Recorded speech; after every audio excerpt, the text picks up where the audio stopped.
In the name of Allah, the most beneficent, the most merciful. Assalamu alaikum. My name is Professor Muhammad Masood. Welcome to our channel Easy English with Professor Muhammad Masood. ये हमारी everyday cheeky English की video है और इसमें हम पढ़ेंगे drop number 50. Before I start this video lesson, I'd like to say one thing. नसीहत अगरचे ना खुशगवार होती है, लेकिन इसका अंजाम हमेशा खुशगवार होता है. आइए देखते हैं कि इस वीडियो लेसन में हमारे पास किस तरह के सेंटेंसेस हैं, जैसा कि वो कम ही सुनता है, या वो कम ही आए हैं, या हम कम ही वक्फा लेते हैं, या ये शाज़ो नादर ही होता है, या हम शाज़ो नादर ही मिले हैं. अच्छा, एक पॉइंट ज़हन में रखें कि ये कम ही या शाज़ो नादर एक ही यानी माने रखते हैं. They have the same sense. तो आइए पहले हम इसकी एग्जांपल्स को देखते हैं और उसके बाद हम इन सेंटेंसेस की स्ट्रक्चर को भी डिस्कस करेंगे कि ये कम ही और शाज़ो नादर ही का एग्जैक्ट ट्रांसलेशन क्या है और इन्वर्जन क्या होता है. इसमें चूंकि इन्वर्जन का रूल इस्तेमाल हो रहा है, तो आइए पहले एग्जांपल को स्टडी कर लेते हैं. वो कम ही सुनता है. Rarely does he listen. Rarely does he listen. अच्छा, अब यहाँ पर आप नोट करें कि बज़ाहिर ऐसे लगता है जैसे ये क्वेश्चन में यानी सब्जेक्ट से पहले हमने हेल्पिंग वर्ब इस्तेमाल किया हुआ है. तो ये जो हेल्पिंग वर्ब इस्तेमाल करते हैं सब्जेक्ट से पहले, इसी को हम इन्वर्जन कहते हैं और इसका अंदाज सवालिया होता है, लेकिन ये सिंपल सेंटेंस है. यानी स्ट्रेस देने के लिए इसको हम कलेक्ट सेंटेंस भी बोलते हैं, या एम्फेटिक बनाने के लिए हम डज जो है वो या हेल्पिंग वर्ब जो है सब्जेक्ट से पहले लगाते हैं. तो वो कम ही सुनता है. Really does he listen. अच्छा, यहाँ एक छोटा सा पॉइंट और भी बताता चलूँ कि आप जिस चाहें टेंस के अंदर इसको आप लिख सकते हैं. डज की जगह डिड लगाएंगे तो पास्ट में चला जाएगा. अगर विल लगाएंगे तो ये फ्यूचर में चला जाएगा. तो यहाँ कोई भी टेंस आप इस्तेमाल कर सकते हैं. यानी टेंस को चेंज करना इन सेंटेंसेस के अंदर कोई मसला नहीं है. सिर्फ हेल्पिंग वर्ब को चेंज करेंगे तो टेंस चेंज हो जाएगा. अच्छा, वो कम ही सुनता है या वो शाज़ो नादर ही सुनता है, ये भी एक ही बात है. Really does he listen. वो कम ही आए हैं. अब देखिए, यहाँ इरादतन हमने प्रेजेंट परफेक्ट टेंस का इस्तेमाल किया है कि यानी वो शाज़ो नादर ही कब यहाँ आए हैं. तो really have they visited. Rarely have they visited यानी प्रेजेंट परफेक्ट टेंस यूज किया है. तो हमने हैव को सब्जेक्ट से पहले यूज किया हुआ है एम्फेटिक बनाने के लिए कि रेयरली हैव दे विजिटेड. मुझे कम ही वक्त मिलता है. Rarely do I get time. Simple present tense है. Rarely do I get time. हम शाज़ो नाज़र ही मिले हैं. Rarely have we met. Again present perfect tense है और हमने हैव जो है सब्जेक्ट से पहले यूज किया है. Rarely have we met. हम शाज़ो नाज़र ही मिले हैं. अच्छा, ये शाज़ो नाज़र ही होता है.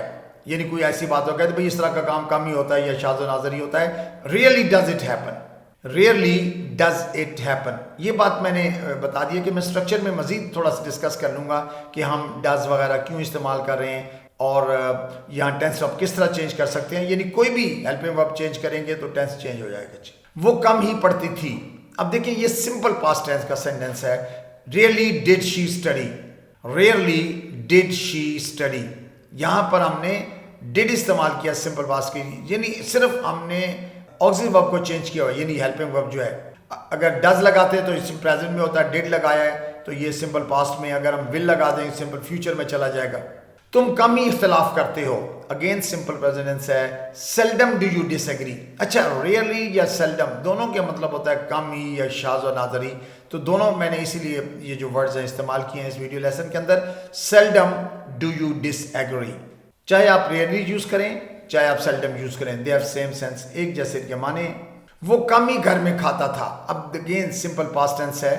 Seldom did he eat at home. Seldom did he eat at home. अगर इसको प्रेजेंट में लेते हैं, वो कम ही घर में खाता है. Seldom does he eat at home. या वो कम ही घर में खाएगा. Seldom will he eat at home. तो ये जो एम्फेटिक सेंटेंस है इसमें हमने हेल्पिंग वर्ब को सब्जेक्ट से पहले यूज करना है और रेयरली या सेल्डम के बाद यूज करना है. मैं शाज़ो नाज़र ही नाराज हुआ हूँ. यानी मैं कभी किसी से नाराज ही नहीं हुआ, तो मैं शाज़ो नाज़र ही नाराज हुआ हूँ. ये चूंकि सिर्फ टेंस समझाने की खातिर हमने इसमें इस तरह के सेंटेंसेस भी शामिल किए हैं. इसमें प्रेजेंट परफेक्ट टेंस यूज हुआ है. Seldom have I got angry. Seldom have I got angry. Have और हैज के बाद हमेशा वर्ब की थर्ड फॉर्म आए तो ये प्रेजेंट परफेक्ट टेंस होता है. यही वजह है कि काम हाल ही मुकम्मल हुआ है तो हमने कहा seldom have I got angry. हम कम ही वक्फा लेते हैं, सिंपल प्रेजेंट टेंस है। वैसे ज़्यादातर इसमें सिंपल प्रेजेंट टेंस यूज होता है, सिंपल पास्ट भी यूज होता है, कभी कभी परफेक्ट भी यूज हो जाता है। तो seldom do we take breaks first, हम कम ही वक्फा लेते हैं। Seldom do we take breaks, seldom do we take breaks. मैं कम ही फ़ोन देखता हूँ। अक्सर को लोग फ़ोन देखते हैं, तो उसने कहा जी मैं तो शाज़ नाज़र ही फ़ोन देखता हूँ, या मैं कम ही फ़ोन देखता हूँ। Seldom do I check my phone, seldom do I check my phone. अगर टेंस चेंज करना है तो seldom did I check my phone, या मैं कम ही फ़ोन देखूंगा, seldom will I check my phone. या मैंने कम ही फ़ोन देखा है, प्रेजेंट परफेक्ट टेंस में ले जाते हैं, तो seldom have I checked my phone. Have आएगा तो आगे वर्ब की थर्ड फॉर्म भी आएगी। वो शाज़ नाज़री किसी पर भरोसा करती है। Seldom does she trust anyone, seldom does she trust anyone. तो जैसा कि मैंने शुरू में बताया कि जब भी टेंस को चेंज करना है, सिर्फ आपने ऑक्सिलरी वर्ब यानी जो हेल्पिंग वर्ब जैसे डज है, डू है, डिड है, इनको हमने चेंज करना होता है, टेंस ऑटोमेटिकली चेंज हो जाएगा। लेकिन एक पॉइंट ध्यान में रखें कि हैव, हैज, हैड के बाद हमेशा वर्ब की थर्ड फॉर्म आती है। लेकिन डू, डज, डिड के बाद हमेशा वर्ब की, ये विल के बाद हमेशा वर्ब की फर्स्ट फॉर्म ही आती है। वो शाज़ और नाज़री बहस करते थे, सिंपल पास्ट टेंस है, यानी उन्होंने शाज़ और नाज़री बहस की या करते थे, एक ही बात है ना। Seldom did they argue, seldom did they argue. तो यू मस्ट हैव नोटेड कि हमने सिर्फ और सिर्फ हेल्पिंग वर्ब को ही चेंज कर रहे हैं, टेंस बदल रहे हैं। मैं शाज़ और नाज़री जल्दी सोता हूँ, सिंपल प्रेजेंट टेंस है। Rarely do I sleep early, rarely do I sleep early. हम शाज़ और नाज़री इतना हंसे हैं। कभी होता है ना, कभी बंदा बहुत कम हंसता हो तो उसे कहता है यार हम तो शाज़ और नाज़री इतना हंसे आज, यानी हम बहुत हंसे हैं। तो सिंपल ये प्रेजेंट परफेक्ट टेंस है। Rarely have we laughed so hard, rarely have we laughed so hard, या seldom have we laughed so hard. Laughed so hard, have की वजह से अगर वर्ब की लाफ्ड थर्ड फॉर्म यूज की हुई है, और हैव हैज के बाद अगर वर्ब की थर्ड फॉर्म हो तो ये प्रेजेंट परफेक्ट टेंस होता है। तो rarely have we laughed so hard. अच्छा, अब हम इसकी स्ट्रक्चर को डिस्कस कर लेते हैं। You must have noted in all the examples हमने सब्जेक्ट के बाद ऑक्सिलरी वर्ब इस्तेमाल किया है, और ये जो सब्जेक्ट से पहले हेल्पिंग वर्ब का इस्तेमाल होता है, ऑक्सिलरी वर्ब भी हेल्पिंग वर्ब को ही कहते हैं, इमदादी अफ़ाल उर्दू में इसको हम कहते हैं। तो इसको जब भी सब्जेक्ट से पहले हेल्पिंग वर्ब आएगा, दिस इन ग्रामर इसको हम इन्वर्जन कहते हैं। इन्वर्जन का रूल अप्लाई हुआ, और उसके बाद फिर अगर डू, डज, डिड या विल आएगा तो आगे वर्ब की फर्स्ट फॉर्म आएगी। लेकिन अगर हैव, हैज, हैड आ जाएगा तो आगे वर्ब की थर्ड फॉर्म आएगी।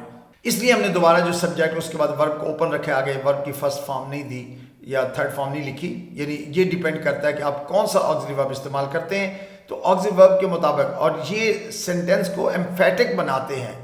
जब हम सब्जेक्ट से पहले डू, डज, डिड लगाते हैं तो ये सिर्फ उसको एम्फेटिक यानी ज़ोरदार बनाने के लिए, जुमले में दबाव का इज़हार करने के लिए हम इसको ऑक्सिलरी वर्ब को सब्जेक्ट से पहले यूज़ करते हैं। ये सिंपल सादा सेंटेंसेज हैं, यानी कोई ये पॉजिटिव है, क्वेश्चन नहीं है। So I hope you must have enjoyed the video lesson. I think this is enough for today. Thank you very much. Wish you best of luck. Take care. Goodbye for now.